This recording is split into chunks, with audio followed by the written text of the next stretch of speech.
Salut, c'est Léa de Marevivo et cette semaine on embarque avec l'équipe de Miraceti pour être formés au suivi des cétacés en Méditerranée et ça va nous permettre d'ouvrir un nouveau projet, donc le projet Incanto pour l'année 2024 où on va faire des suivis de raies et de cétacés en Méditerranée. Donc on vous propose de nous suivre pendant une journée avec nous pour une journée type à bord du bateau Tiblé.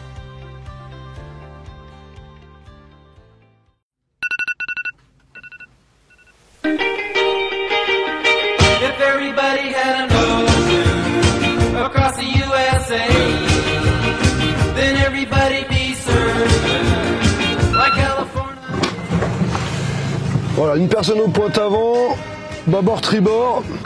Du coup on va larguer arrière bâbord. Tu peux y aller. Je m'appelle donc Jérôme Lapouge, je travaille sous le nom Nausicaa Nautique.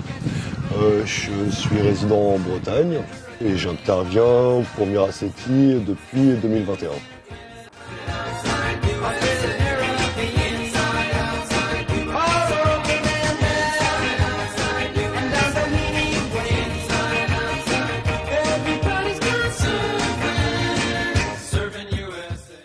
L'espèce qu'on a vue nous samedi, c'est le grand dauphin.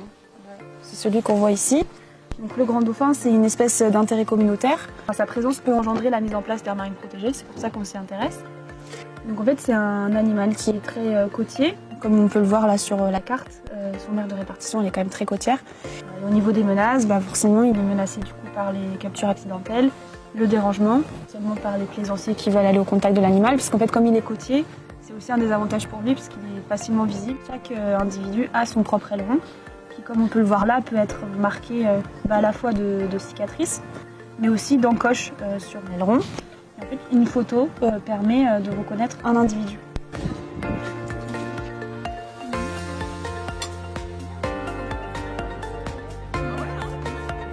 Alors, je m'appelle Hélène Labac, je suis la directrice de Miraceti. Miraceti, c'est une association pour la connaissance et la préservation des cétacés en Méditerranée. Alors aujourd'hui, on est sur une mission qui fait partie du programme TURSMED. Donc, c'est un programme en partenariat avec l'Office français pour la biodiversité. Donc, il y a différents objectifs. Donc, le premier, c'est de collecter des données pour pouvoir renseigner des indicateurs dans le cadre notamment de la directive 4 stratégie pour le milieu marin. Donc estimer les effectifs et les suivre dans le temps, voir si on a une tendance à l'augmentation ou à la diminution, et évaluer de la même manière donc la distribution de l'espèce le long des côtes de Méditerranée française et voir s'il y a des changements, notamment saisonniers et sur le long terme.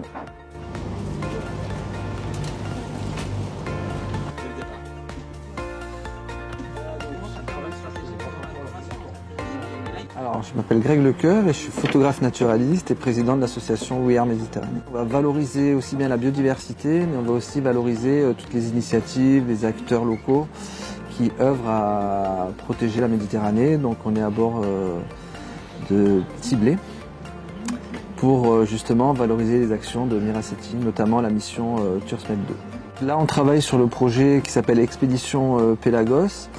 Donc en fait, on est en train de revisiter la biodiversité dans le sanctuaire Pélagos. Donc quand on parle du sanctuaire Pélagos, bien sûr, on fait référence aux mammifères marins. Mais le sanctuaire Pélagos, en fait, c'est notre terrain de jeu où on explore les différents habitats, que ce soit l'herbier de Posidonie, le corallicène, les fonds rocheux, les fonds sableux et bien sûr la pléno.